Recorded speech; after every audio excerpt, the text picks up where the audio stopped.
احمد نبی قاسمی، حیات اللہ انصاری اور ممتاز مفتی جیسے افسانہ نگاروں نے عظیم افسانے تخلیق کیے جو دنیا کے بہترین افسانوں میں شمار کیے جا سکتے ہیں۔ منٹو اردو کے ایک اہم اور متنازع افسانہ نگار کی حیثیت سے جانے جاتے ہیں۔ منٹو نے اپنی عسکری زندگی کا آغاز غیر ملکی زبانوں کی تراجم سے کیا، لیکن بہت جلد وہ تخلیقی کہانیاں لکھنے لگے۔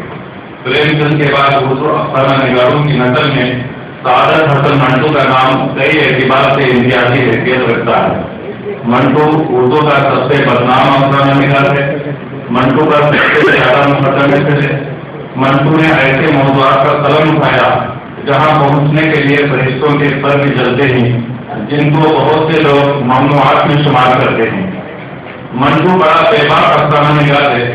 وہ بدنصیب بھی تھا کہ بیشتر لوگوں نے اسے سمجھا نہ اس کے افسانوں کو۔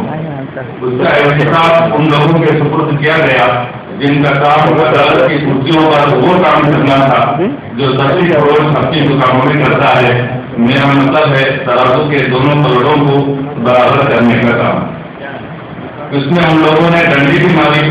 یہ لوگ وہ تھے جو نہ عادت سے واقف تھے اور نہ ہی زندگی سے، اس لیے ان سے کیا شکایت ہے۔ لیکن وہ لوگ جو منٹو سے واقف بھی تھے اور ادب سے بھی، انہوں نے بھی کم ڈنڈیاں نہیں ماری۔ ڈاکٹر ابوالعز جیسی ایک واقعے کی طرف اشارہ کرتے ہوئے لکھتے ہیں، ایک صحبت میں منٹو نے ایک افسانہ پڑھا۔ افسانے میں ایک اجڑ سپاہی کا کردار تھا جو بار بار پر گالی بکتا اور اکثر گالیاں خاصی مغلظات تھیں۔ لوگ منٹو پر برس پڑے۔ اس نے بار بار سمجھانے کی کوشش کی۔ گالی منٹو میں نہیں بکی، اس سپاہی میں بکی۔ یہ جہاں آپ کے ہاتھ لگے آپ اس کی توازو کریں۔ منٹو نے تو صرف اپنے افسانے میں پیش کر دیا ہے۔ اس افسانے میں کئی اور باتیں ہیں۔ آپ اس گالی کے پیچھے پڑ گئے۔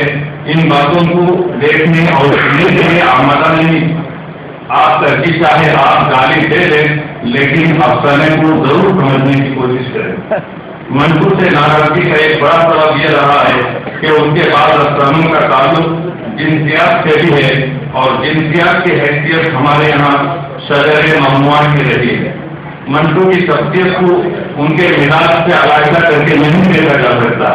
ان کی شخصیت میں بے باکی تھی اور مزاج میں ضد۔ شخصیت کی بے باکی اور مزاج کی ضد نے ان کے افسانوں میں ایک تلخی اور تیکھا پن پیدا کر دیا ہے، اور یہی منٹو کا فن بن گیا ہے۔ ہمیں منٹو کے فن کو سمجھنے کے لیے افسانہ نگاری کے اصولوں کے مطالعے سے اتنا فائدہ نہیں پہنچے گا جتنا خود منٹو کے افسانوں کے مطالعے سے منٹو کے فن کا اندازہ ہوگا۔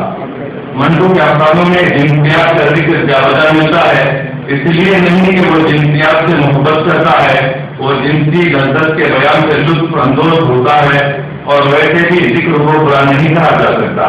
یہاں تک کہ اگر اس کو لذت لے کر بھی بیان کیا جائے تو بھی معیوب نہیں۔ البتہ شرط یہ ہے کہ بیان قصے کے ڈھانچے میں سمجھ سکے۔ ادب میں جنس کی اہمیت اس لیے زیادہ ہوتی ہے کہ جنس کے ساتھ